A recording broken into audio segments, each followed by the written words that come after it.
One at a time, keep it organized. I will. So I can stay organized myself. That's what I'm here for. It's like bumpers on a bowling alley. We're gonna hit those pins, dude. I'm telling you. So, here's my thoughts for posture, and I have a good compromise for you as well. So I think the joints you want to know for posture are going to be your legs. From the hips. Am I going? Am I twisting?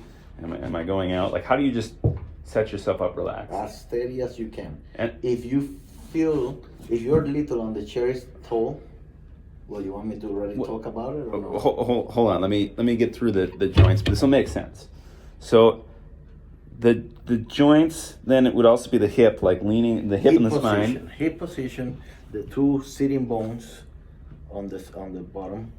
You're gonna check by just going from one side to one side, so you can or leaning or twisting. First last night, I figured out that the reason I have tension on my side is because I'm always trying to look at. So I let myself relax, and then the tension in my lower back and side went away. So that, then forward and backwards. Yep. To see that you have the least amount of engagement on your core. So you are not carrying the head with the shoulders, nor holding up or not holding back and keeping the core active, way too active. So generally you want to have a chair that will have like 90-degree angle. If the chair is a little higher, which I cannot do it in this chair, and you're getting too much contact here, some people will get, if they are petite, some people will get legs numb. So here's what I'm thinking. I'm thinking if we run through every chair variation, this book will get bloated. You're gonna tell you want to try to have a 90-degree angle for the chair. If that cannot be, no, you see, you're not letting me finish. Okay, no, I'm listening. If you have the problem that the chair is too high and you have contact here, there possible solution number one, 2 footstools. Okay. To raise that, and then possible solution number 2, put the chair on a corner so you have more room here to come in. I've been doing that actually recently. Yeah, me too. Those are the 2 real solutions.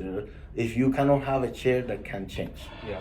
Just if it's too high and you're too petite, get couple footstools to level things up. You want to have this at 90 degree. If you come forward here, you will have sometimes instability here, and if you come here, because you tend to practice in a couch that is too low. Yeah, Carla Varro thing where I don't agree necessarily with that. The idea of the Carla thing is to give you more room to be able to lower and have more room keeping the guitar in as much as you can. When the Calevaro did the spinal, the heel, align it with your center of the body. The whole idea is that now this is not pushing the guitar out, and you can have the guitar further in, but then that creates very unstable position here. So if that's the case, just open a little bit more. That's usually, if you need to open quite a lot, that means that the body of the guitar that you have for your size is not matching. Okay. Does that make sense? Yeah. Like if you're playing Ramirez and I give this to Chandler, he will have to open the legs farther more, creating tension on the hip and on the back. Well, so this. Those are the points for sitting.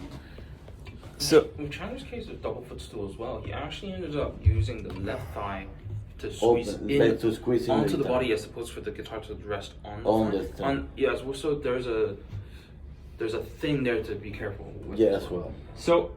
But he doesn't want to go through variations. Well, it's not that I don't want to go through variations. That if I teach you what your movements are and how to relax, and then I teach you that guitars have different sizes, and like Aaron Shearer, he talks about all the different ways you can position the guitar. You can tilt it, you can raise it up, you can bring it in and out, you can bring it side to side. So here's what I'm getting at for this chapter is I want to teach them about the joints and how to relax and how to find that relaxed posture. I want to teach them how to manipulate the guitar itself and that they need to bring it to them. Instead of them into the guitar, that's all good. And then I want to teach them about supports and footstool, the thing. The A-frame, the plastic thing. Yep. Basically, I break it down into 4 categories. There's the footstool, there's the supports that lift it up, there's pillows, And then there's kind of everything else. You got Paul Galbraith. No, you don't have to go there. Nobody's gonna do the Paul thing. But for example, Frank Halas, he plays with the guitar this way, confus too. He holds it like that with these things that I don't have here. He holds it like this, and it works for him, like perfectly. He doesn't use fus too. He's a tall guy. You could talk about Mateo Shore or like Scott Tennant, who also play it on this side, and they use the arm to like rest. But in the case, Mateusz has a support. Scott doesn't. But the case of Scott is because the belly is like. No, sure, yeah. And he cannot. No, it's true. He needs to create room. Yeah. And then he ends up doing this because otherwise the guitar. Well, he's also had the flamenco background, so he's kind of doing like that old. No, it's not because flamenco. Trust me, it's the belly. Here's my point though. Is while we could discuss all these variations, what I'm trying to write a book on is to teach people how to see and think for themselves. Yes. So if they learn how to relax, they learn what some of the main tools are, like supports, and they learn how to manipulate the guitar, then they can make that decision for themselves.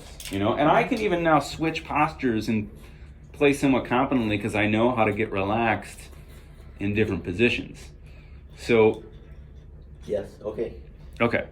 I'm just mentioning those because those are things that. I'm not arguing with you. I'm just trying to figure out how we're going to actually get it done. You know. I told you. Yeah. Chair, footstools, 90-degree angle. Okay. Posture and balancing without guitar. Then how to bring the guitar to you. That's all perfect. Next. Okay.